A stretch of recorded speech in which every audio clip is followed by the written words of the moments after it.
انہوں نے مزاحمت کا راستہ چنا ہے جو کہ ایک بہت مشکل راستہ ہے۔ میں اپنی بات کا آغاز ادھر سے کرنا چاہوں گی کہ کچھ ماہ پہلے تحریک تحفظ آئین پاکستان نے ایک کانفرنس رکھی تھی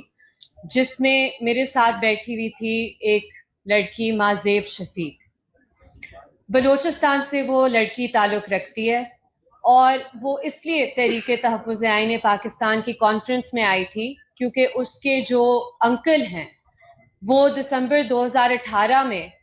متحدہ عرب امارات سے جبری طور پر لاپتہ کیے گئے، پاکستان واپس لائے گئے اور آج بھی تاحال وہ لاپتہ ہیں۔ اس بچی کو اس کا انکل واپس نہیں مل سکا، لیکن چند روز پہلے اس بچی کے والد کو بھی جبری طور پر لاپتہ کیا گیا ہے بلوچستان سے۔ اس کے ساتھ ایک اور ادھر بچی بیٹھی ہوئی تھی، نادیہ بلوچ ان کا نام ہے، وہ ڈاکٹر مارنگ بلوچ کی بہن ہے۔ ڈاکٹر مارنگ بلوچ آپ سب کو پتا ہوگا کہ پچھلے 8 سے 10 مہینے سے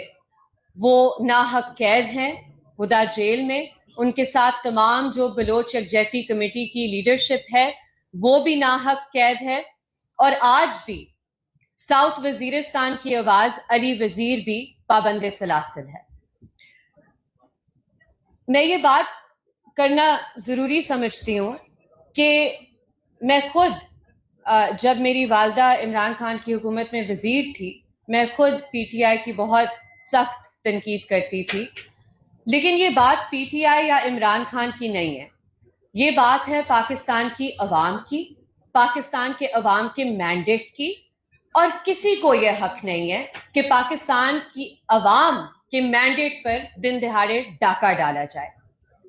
آج جو عمران خان کے کرٹکس تھے وہی عمران خان کے حقوق کی بات کر رہے ہیں کیونکہ ہم اپنے عوام کے حقوق کی بات کر رہے ہیں۔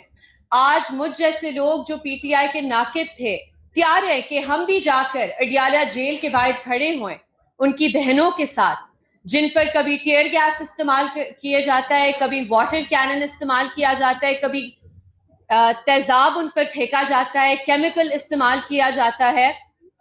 تو ہمیں مل کر اس کی مذمت کرنی چاہیے، چاہے وہ ڈاکٹر مارنگ بلوچ ہو، چاہے وہ عمران خان ہو، چاہے وہ علی وزیر ہو، ہم سب کو ایک ہی آواز میں ان کی ناحق قید کی مذمت کرنی چاہیے، ان کے لیے سڑکوں پر آنا چاہیے، احتجاج کرنا چاہیے، مزاحمت کرنی چاہیے۔ آج بھی اسلام آباد ہائی کورٹ میں کچھ دن ہی پہلے عدلیہ کے شیر طارق محمود جہانگیری کو ایک غیر قانونی غیر آئینی فیصلے کے تحت ان کے عہدے سے ہٹایا گیا۔ یہ پاکستان کی تاریخ میں پہلی دفعہ ہوا ہے، یا شاید کسی بھی مہذب معاشرے کی تاریخ میں یہ ہوا نہ ہو کہ ساتھی جج اپنے ہی بردر جج کے خلاف ایک کو وارنٹو کی رٹ سن کر انہیں گھر بھیج دیں۔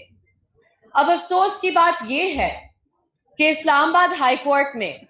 جن لوگوں کو ججز کے طور پر بٹھایا گیا ہے، ہم سب کو پتا ہے وہ کس کی نوکری کرنے کے لیے ادھر بیٹھے ہوئے ہیں، وہ کس کی ایما پر، کس کی ڈکٹیشن پر فیصلے دیتے ہیں۔ ہم سب کو پتا ہے کہ چیف جسٹس سرفراز ڈوگر کو کیوں چیف جسٹس لگایا گیا، اور جسٹس جہانگیری کے ساتھ جو ہوا اس پر میں بحیثیت ایک وکیل اسلام آباد ہائی کورٹ بار ایسوسی ایشن کی سخت الفاظ میں مذمت کرتی ہوں کہ وہ اپنے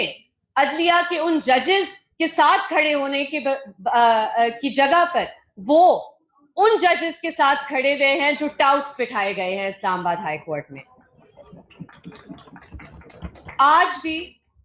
جو پاکستان میں تنقیدی آوازیں ہیں، جو آپ کے سامنے ادھر لوگ کھڑے ہوئے ہیں، بیٹھے ہوئے ہیں، چاہے وہ اسد علی طور ہو، چاہے وہ متی اللہ جان ہو، چاہے وہ سراب برکت ہو، آج کسی بھی صحافی کا سوال پوچھنا، کسی کا احتساب مانگنا یہ جرم بن چکا ہے۔ آپ اگر کوئی سچی بات کریں گے تو آپ کے خلاف پیکا کا پرچہ ہوگا، آپ کو ایک شہر سے دوسرے شہر پورا پاکستان کا ٹور کروایا جائے گا، پوری پاکستان کی جیلوں میں رکھا جائے گا۔ کیوں؟ کیونکہ آپ تنقید کرتے ہیں، آپ سچ بولتے ہیں۔ سچ بولنا اس ملک میں جرم بن چکا ہے۔ آج بھی 27ویں اور جو 26ویں ترمیم ہے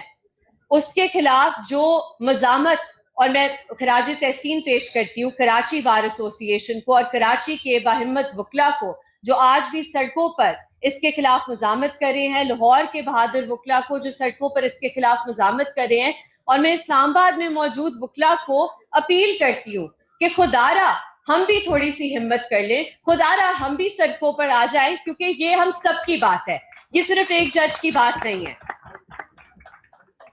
میں آخر کار یہ صرف ایک تجویز ادھر رکھنا چاہوں گی, میں پی ٹی آئی کی ووٹر سپورٹر نہیں ہوں, میری شاید رائے نظر انداز کی جائے, لیکن میں ریکویسٹ یہ کرنا چاہوں گی ایک نوجوان ہوتے ہوئے, ایک وکیل ہوتے ہوئے, کہ بہت ضروری ہے کہ کیونکہ پی ٹی آئی پاکستان کی اس وقت مقبول ترین پارٹی ہے, کیونکہ عمران خان کو مینڈیٹ دیا ہے اس عوام نے, کہ میں پی ٹی آئی سے ریکویسٹ کرتی ہوں کہ وہ اپنی پالیسی واضح الفاظ میں بیان کر لیں, وہ یہ فیصلہ کر لیں کہ کیا آپ سہیل آفریدی صاحب والی مزاحمت چاہتے ہیں یا آپ مفاہمت کا راستہ چاہتے ہیں, کیونکہ جو قابض ہے ہم پر, جو جابر ہے, جو ظالم ہے, اس سے مفاہمت نہیں کی جا سکتی, اس کے سامنے صرف مزاحمت کی جا سکتی ہے. تو میں درخواست کروں گی کہ اس پر آپ ایک بہت کلیئر پالیسی فریم کریں, اپنے کارکنان کو بھی ڈس اپوائنٹ نہ کریں جو سڑکوں پر آنے کے لیے تیار ہیں, جو ہر بار سڑکوں پر آ کر گولیاں کھاتے ہیں. ان کے لیے, اس عوام کے لیے یہ فیصلہ کر لے کہ ہم نے صرف اور صرف مزاحمت کی سیاست کرنی ہے. ہم سب آپ کے ساتھ ہیں, ہم سب آپ کے شانہ بشانہ کھڑے ہوں گے. بہت شکریہ.